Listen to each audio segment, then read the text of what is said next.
Hey, what's up guys? Claak here, out with another video, and today we're going to be going over a god comp and how you're technically supposed to run it as a Resto Druid. More specifically, you can run it with other healers like a Shaman or Holy Paladin, but I think this comp is best with a Resto Druid. Before we hop into the video, make sure to go check out my Twitch. I stream every single day, at least, I try to, and maybe toss me a Twitch Prime, you know what I'm saying? Toss a boy Twitch Prime, okay?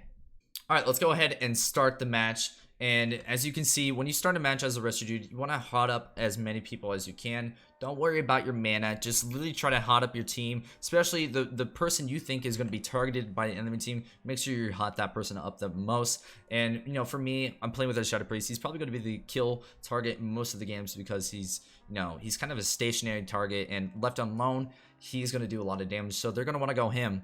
And again, since we're facing Cupid, their strat is going to be Hodge into traps. And you're going to see exactly that. So I want to try to stay max range as much as possible. So you're going to see, I see the Red Paladin coming for that Hodge. It's very obvious. I try to Vortex him, but I Vortex a little bit too late. I should have been a little bit farther, but it's okay. And again, here comes the Hunter's Trap. So my number one goal is try to avoid that Hunter's Trap, and at the same time look into what pop. Like when I say look into what to pop, I mean, are they doing so much damage that I have to trinket wall Incarn? Or does all my priests have to do is disperse and I pretty much save all my cooldowns? Normally that's the way to go. Normally you don't want to trinket the first thing and pop your Incarn and wall. Sometimes you might just wall but not trinket, and trinket is your number one, and kind of so is Incarn, to be honest. But, you're going to see exactly that. My priest actually disperses really, really, really low. Look at that. Look at that HP. It's so low. It's almost like a panic situation, actually. But thank God he got it off. He still could die within that, to be honest, because dispersion is kind of nerfed. So I go ahead and try to pop all my heals. As you can see, I actually pop wall before he even gets out. Why? Because, I do it for 1, GCD, and 2, because I'm struggling to keep him alive. I don't have all the hots on him that I do have, and I see the Hunter is coming towards me, so I do want to try to, make some space from that Hunter and try to heal him up a little bit, because as I'm running away, that means the Hunter is chasing me. So if the Hunter stops chasing me, that means then I can go for some regrowths and try to top him off. So that's exactly what you're going to see here. I'm running, trying to get away from the Hunter. You see the Hunter coming right towards me, right there. That's the Hunter.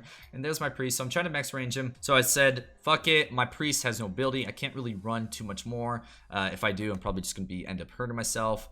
And as you can see, my mage is actually getting a poly on the priest, really good. The Red Paladin is going to try to stop that poly. That's probably a bad idea by him. He should probably just kept some pressure on the disc priest or my shadow priest, but again, it's okay by them. So I actually end up juking the feral, or at least trying to juke the trap, and I end up actually getting a bash onto the feral, and it allows me to get a clone on him. Again, here's what I talked about, the cross CC that you want to do. You see the priest is in a poly, you see the hunter is in a cyclone.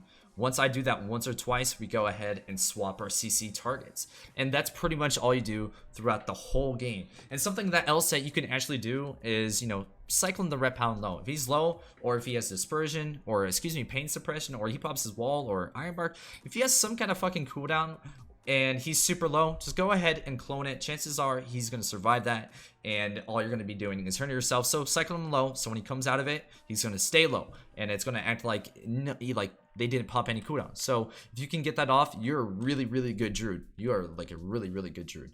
So again, I get a cyclone off onto the hunter. I'm getting up in position to get a cyclone onto the priest. I ended up doing that. And here comes the hunter. He grips me. I keep calling him Polly. My mage ends up pawing him like a beast. Look at that. That is a very clutch freaking poly. I actually haven't seen the poly like that stop a major thing that could have been potentially a kill. And again, this is kind of like their turn to go on us, because one, we already did all of our CC. I know I don't have like S Arena. I do have S Arena, but it's not tracking the DRs of Cyclone and Polys for some reason.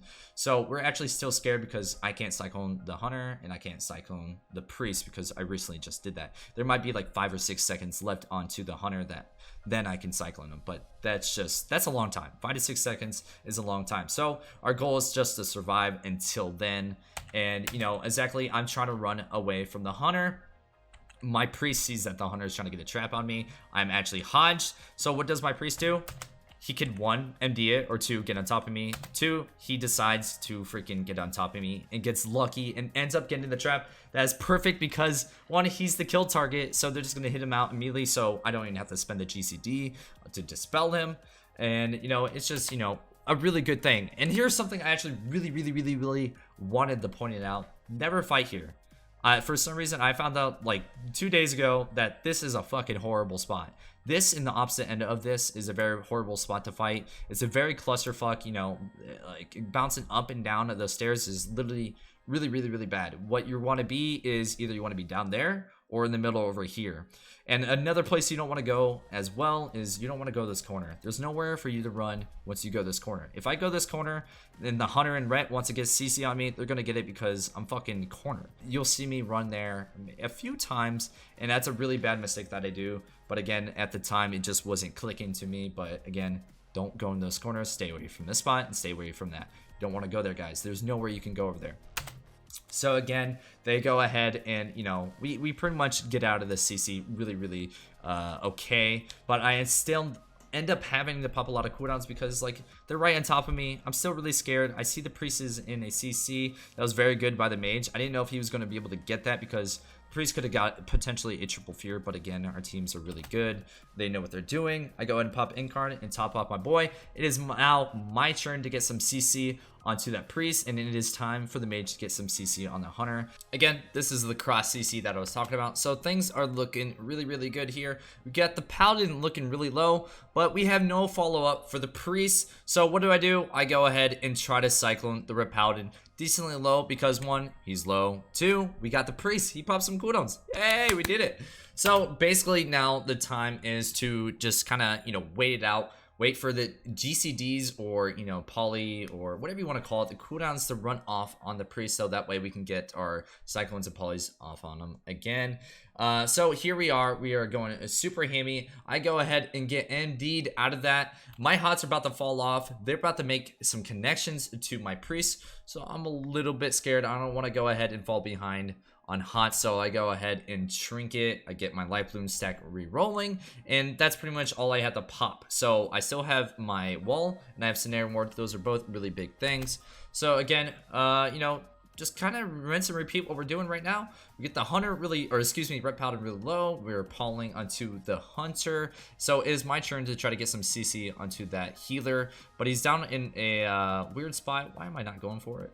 I don't know why I'm not going for it. I think he might be on DR, or I'm worried for he's on DR. Again, I don't have a DR tracker, so it makes it really hard, even as I'm watching it, to know, like, why didn't I go for a clone? Maybe he was on DR. I think maybe it was on DR. But again, that's pretty much all you do is to rotate CC. Very easy, yeah? It's a lot of fun as a wrestler to run, just because you don't really get to cast clone a whole lot in a lot of comps, but when you run this, when you're playing with double casters, you're pretty much free to cast as much as you want because not as many kicks are going to go into you as they are going to go into the DPS. So that lines it up for you to do a lot of free healing and a lot of cyclone spamming. So this comp is generally a lot of fun, and I'm happy it's actually doing pretty well. And I can actually assure you this comp is probably going to be a lot stronger coming up in the near future with the nerfs and buffs of each in individual classes. I hope I said that right. Individual. There we go. I don't know if that was hard. But yeah, so we just kind of, you know, rotate through cooldowns, watch your position, make sure you're not in this fuck squad spot. Again, as you can see, they're getting a lot of pressure on me, and look where I'm at. I'm right here at a weird spot. Don't go over here, don't go over there. Really bad.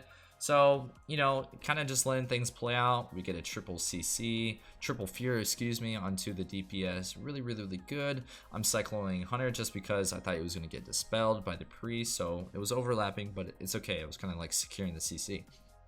So yeah, I go ahead and run to the corner. My mage sees me that I kind of in a weird spot. Fuck, I fucked up the rewind thing, but whatever. We're gonna go back to it. As you can see, I'll run to the corner. The priest sees me in the corner. He's gonna be like, oh, he has nowhere to run. So he's gonna get a fear on me. So here he comes again. Here he comes. It's happening. It's happening. There it is. Okay, so here comes the priest. My mage sees that. He tries to stop him. He might even go for a poly. I get a hodge onto me. Things are looking really oh shit at the moment because, one, I don't have trinket. I don't think my shadow priest even has disperse. This is really oh shit moment right here. So oh my god, I just noticed that my priest tried to grip me but I was rooted because of the hunter into a full trap. Very, very scary, but my mage is doing a very good job at keeping that priest off me until I'm able to get away. But you know, the priest gets out, I get a full fear, but I was able to get a wall and a swiftman and a light plume proc onto him, so that ends up actually able to save him. Now that I saved him, I'm pretty much DR'd on all the CC, on their traps, on their hodges, onto their fears. So we got a little bit of time to, you know, relax and recover and try to go on the offense. But you'll see in a moment here, I'll actually run to the stairs again, and I'll be 2 feet away again, and I'll get hodged. Not good. Right there. Very bad. My priest go ahead and runs on top of me because, you know, I'm about to get trapped, so they don't want that. There's the trap, but I end up actually trinking that. It's okay. I'm trying to go for a clones. We end up getting pain suppression from the Buddhist priest onto the Ret Paladin. Ret Paladin super low. I could go for a clone on the Ret Paladin, and if I do, I'm going to try to maybe make him trinket. He ends up sitting that and not trinking that. So, you know, we're about to get killed right here. I actually had bash coming up. If I could, or if I wanted to, I could actually go bash the paladin. That way he can't self-heal himself anymore. And I finally baited out his trinket. It's not more so bait. I finally forced him to trinket, and you know, I'm trying to watch my position a little bit more, as you can see. So I'm trying to get some range, and I finally made some range after all that mess. It was pretty much a mess. That's literally the worst spot. Don't ever play in those 2 positions that I showed you. So here I am just trying to survive. I got preemptively wall on my Shadow Priest before I was trapped, if you can see that right here. So we're kind of looking relatively fine. You know, he's receiving increased healing. Even if they were about to get the kill right there, I still have a good 5 or 10 seconds left in Incarn, but by the time I get on, I'll have 5 seconds left. So they're looking really scared because they no longer have any CDs. We got bubble from the paladin. We got, you know, the trinket from the priest. We got pain suppression. So this is pretty much going to be game. And again, we kind of forced them out to play our playing field, which was their mistake. They shouldn't have dedicated. They should have probably pushed back and go back up the stairs. The stairs is definitely, like, I would say, probably better for them, to be honest, because if they're up the stairs, I can't necessarily hear my guy. My mage can't necessarily DPS them, so they should have stayed up there. They should turtle. That's probably the only true way that they can win, is up in those weird positionings. And here I am going for a second bash onto the paladin, going for a cyclone onto the hunter, and we got a poly onto the priest, and we get a kill from it. So as you can see, we won the game. This is kind of how God Comp is. This is definitely one of my favorite comps, literally one of my favorite comps, because you know, it's such a good aggressive and defensive comp. And you know, when people see us, they're actually very scared of this, because you know, we have so much control and we can actually do a decent amount of pressure.